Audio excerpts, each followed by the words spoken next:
نور الشريف حد مهم جدا في صنعة السينما في مصر، ليس مجرد نجم فقط يعني، لكن حد كان مهم ومحرك في الصنعة كلها على بعضها، إنتاجا وإخراجا وتمثيلا.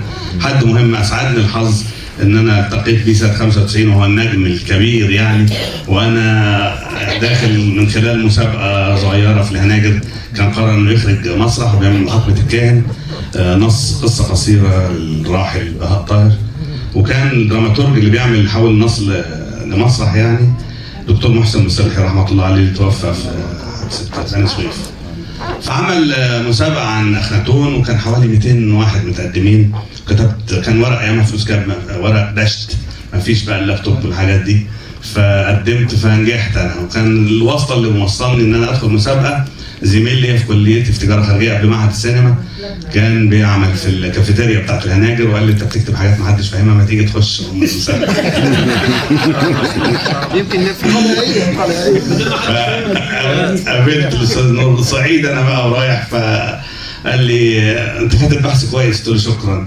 قال لي طب خد المسرحيه دي اقراها كده وقول لي رايك بكره. قلت له بس كده؟ قال لي اه بس كده.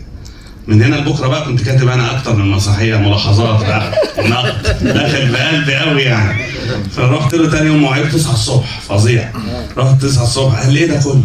وبعدين انا المخرج اقدر اشد الحاجات دي في الايقاع، وبعدين مش عاجبك يا سيدي الحوار، وريني انت، خد اكتب دي ورقه فاضيه وعيد لي الحوار ده بتاع المشهد وعيده انت، وريني يعني هتكتبه افضل ازاي.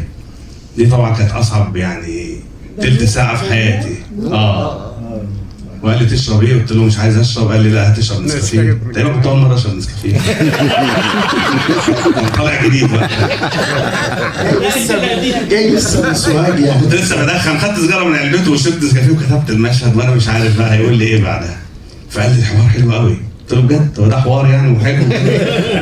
قال لي ده كان هو الباب السحري اللي اتفتح بعدها يعني. وظلت العلاقه من 95 لحد اول عمل 2006 يعني، عشان بس الناس تعرف ان الحكايه مش بسيطه خالص يعني. 11 سنه حصل فيها نص فيلم بينه وبينه، فيها معالجه، حاجات اكلمه ما يردش وبعدين اقعد اقابله كل يوم عادي، حاجات غريبه جدا. اقول له انا عايز ادخل معهد السينما، فيقول لي يا ابني طب ما تخليك بفطرتك، وبعدين يقول لي طب خش معهد السينما، فاقول له طيب ماشي اكلمه، يقول لي انا بصور في سوريا عادي، وبعدين اقابله. كان راجل عظيم جدا، واخذت من مكتبته كتب كتيره جدا.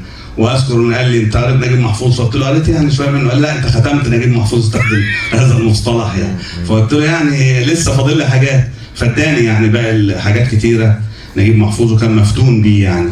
فكان باب عظيم جدا على المستوى الانساني وعلى المستوى الثقافي وعلى المستوى الفني كمان، الى ان كان سببا في انه يبقى هو اسمه على اول مسلسل تلفزيوني ليا اللي هو الرحايا. فاظن ان مفيش فاترينا في هذا الوقت اعرض ولا اجمل ولا اكثر بريقا من هذا الاستاذ صاحب الفضل.